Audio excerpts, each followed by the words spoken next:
is Elizabeth Zuluaga, and my presentation today will be on prejudice and discrimination. What is it, and how did it come to be? I will be concentrating on what prejudice and discrimination are, and how these terms are relevant to our everyday lives. I'll begin this presentation by introducing you to the terms prejudice and discrimination. Prejudice is attitudes that prejudge a group and is generally based off of a negative fact. People are usually grouped by characteristics that define them, and it is assumed that everyone in these groups are the same, and the idea is never considered that these individuals have their strengths and differences. The photo to the left is a woman wearing a hijab, and everyone around her is staring. After 9/11, many individuals formed prejudices toward men and women that wore hijabs and turbans. They associated them as terrorists. This is an example of prejudice, to have an attitude formed towards a specific group. As mentioned before, they are generally based off of a negative fact. Moving on to discrimination. Discrimination is a less favorable treatment or negative action directed towards members of disliked groups. Negative actions towards these groups are based off objects of racial, ethnic, and gender prejudice. More specifically, differential treatment and harmful actions against minorities. Actions based on prejudice.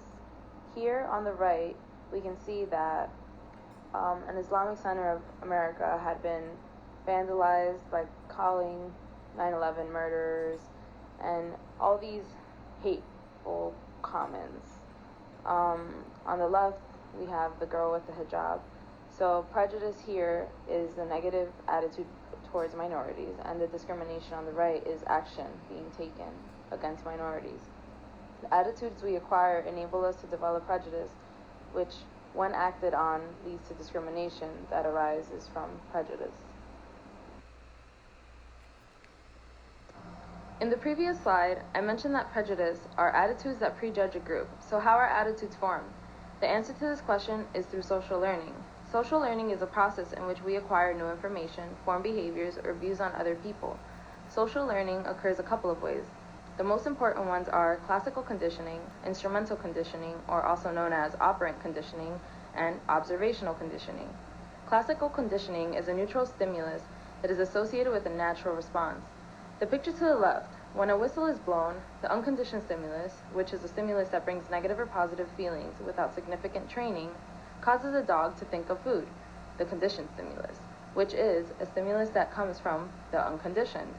Applying this type of conditioning to prejudice and discrimination, the tone in someone's voice can offset a quick defensive response if it is a negative one. The other type of conditioning that constitutes to our attitude formation is instrumental conditioning. This is a basic form of learning in which responses are either increased or decreased due to the reinforcement or punishment.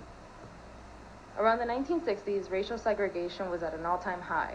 White children who tried to associate with colored children were punished. This would create an increased response due to punishment. This is a learned condition where the reward system and punishment system will lead people to repeat their behavior and attitudes or sway away from them. Lastly, observational learning occurs through observation and imitation of others. The phrase monkey see, monkey do is a great way to explain this one. Over history, you can see many historical events be driven by observational learning. Many people during World War II who did not stand with Hitler's ideology went with it as a survival strategy. A psychological study performed by Albert Bandura named the Bobo doll test hypothesized that children are able to learn social behavior, like aggression, through the process of observation. I included a link at the bottom of the slide to give you a better idea of what this study was conducting. Attached to this slide, I added an educational video called Prejudices to have a better understanding of what a prejudice is and how it can lead to discrimination and how stereotypes are formed off of prejudices. Also, I will be including a link of the Harvard Implicit Association Test. This test measures the strength of association between concepts and evaluations or stereotypes. The main idea is that making a response is the easier when closely related items share the same response key.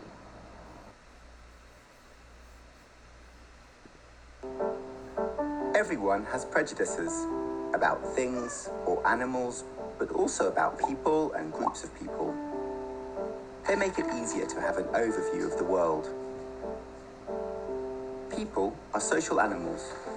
We base part of our identity on the social groups we belong to or want to belong to. We often think in terms of us and them, sometimes more than we realise.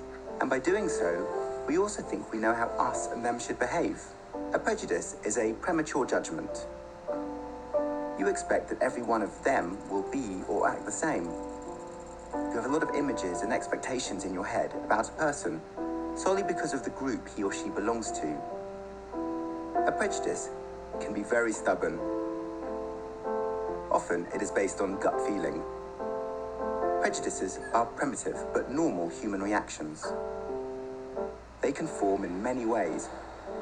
For instance, because of a chance meeting, or from images or stories in the news or social media. But prejudices are still judgments, even if they are just in your head. They often shrink your world because a prejudice makes you warier of people from other groups. Consciously or unconsciously, you avoid certain people. They may also define how you behave to others. And when prejudices become behaviour, they can be dangerous. Prejudices against groups of people can lead to discrimination, to unfair, unequal treatment. Then you judge someone and act differently towards them based on characteristics that shouldn't matter. Prejudices can lead to exclusion, to people being set apart and labelled negatively. The past has taught us that this can have terrible consequences. An important question is, how do you deal with your own prejudices? Do you try to be open to contact with anyone? Are you willing to be surprised? And an equally important question is, how do you deal with prejudices you hear around you? Do you react? Do you discuss them? Do you tackle them? These are questions everyone should stop and think about. If we challenge prejudices, the world will become a nicer place to live in. Gordon Allport, born in 1897 to 1967, was an American psychologist who pioneered research on the human personality. Mr. Allport was not only a scholar, but he was also a professor at Harvard University, earning both a bachelor's and PhD in his many years of attending as a student and a professor. In 1954, Allport wrote The Nature of Prejudice. This book was inspired by the events that had happened in Germany and the surrounding European countries during World War II, where a nationwide extermination of the Jewish population was attempted. In his book, he explores the many styles of prejudice like racial, religion, ethnic, economic, and sexual ones. The same year, he developed the 5-point scale to measure prejudice and discrimination. At the very bottom of the scale was antilocution. This refers to verbal prejudice like jokes and hate speech.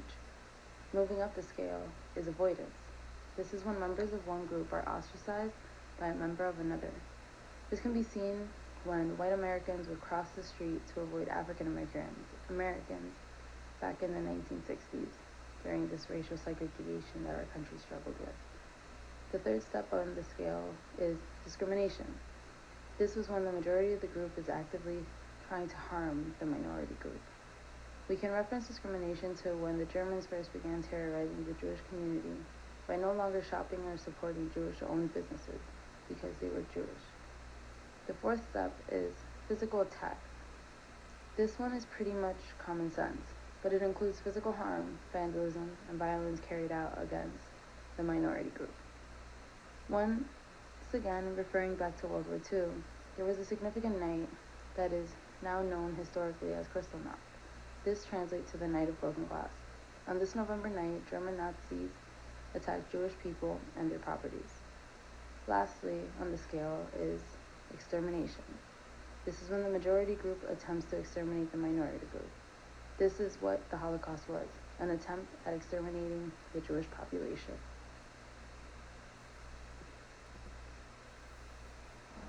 African American psychologists Kenneth and Mamie Clark dedicated their life's work on helping children heal from racial biases. In the 1940s, the couple designed and conducted a set of tests to study the effects of segregation in African American children. This study was called the doll test.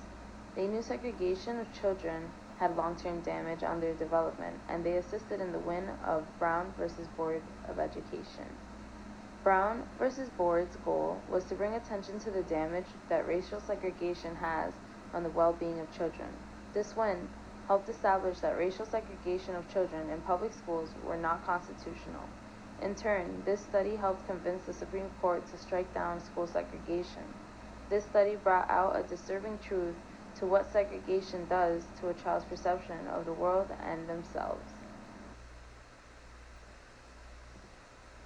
The doll test was designed to study the psychological effects of segregation on African American children. Kenneth and Mamie Clark sought to challenge the Supreme Court's ruling that separate but equal public schools are actually not constitutional. They performed a series of studies that tried to determine racial awareness in young children. They hypothesized that if African American children were segregated and they were aware of race and the differences in race and the differences in how racial groups are treated, that it would impact the way children view themselves. The tests that were performed were on the children's ages 3 to 7, and it consisted of 4 dolls, which were all identical except for their skin complexion. Aside from the dolls, children were asked questions like, which one of these dolls is the nice one? Or, to give me the doll that is the best? Or, give me the doll that resembles you.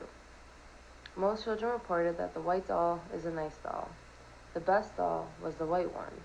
The question that troubled a lot of the children was one of the last ones, which was, which doll looks most like you? Dr. Clark believed that they associated all the positive qualities in the white doll, that when asked which one resembled them, the colored doll was the bad one in their point of view, and this troubled the children, causing a difficult decision-making choice, and some even saying they resembled a white doll when in fact they were a child of color. Prejudice, discrimination, and segregation created a feeling of inferiority among African American children and damaged their self-esteem. Why is it important that we recognize the impact of prejudice and discrimination? It is important that we recognize prejudice and discrimination because it can easily lead to harmful acts of oppression, violence, and segregation against a group of people. These harmful acts can have long-term effects of damage on these individuals it targets. It was believed by Gordon Allport that we all have stereotypical mindset that is implicitly taught to us from a young age in every culture. There is some truth to this belief, and it is important to make logical decisions when expressing these biases and opinions we have. Our history shows us that discrimination and prejudice has led us to a terrible problem, and what we can do is evaluate our own prejudices and make room for improvement. I decided to end my presentation with these 3 ads that were from the past. Each one displays its own version of prejudice and discrimination. The far left is an ad for a soap company. The prejudice here is that a colored man just needs a good cleaning with soap to be white. This is also a discrimination ad based on skin complexion and how a black man, once cleaned, is going to be white. The middle photo is stating an ancient prejudice of tobacco causing throat irritation and cough that no longer exists with this new brand of toasted tobacco called Lucky Strike. Apparently, it toasted away these issues. Lastly, the photo to the right is an example of both prejudice and discrimination. According to this ad, a woman's role is to be in the kitchen. This here is the prejudicial statement, also discrimination against women, placing them in a role that they're only supposed to have. Over the past centuries, we have shifted and progressed as a country, but prejudice and discrimination still live in the 21st century, and it is our duty to help sway away from these concepts and bring light to better options.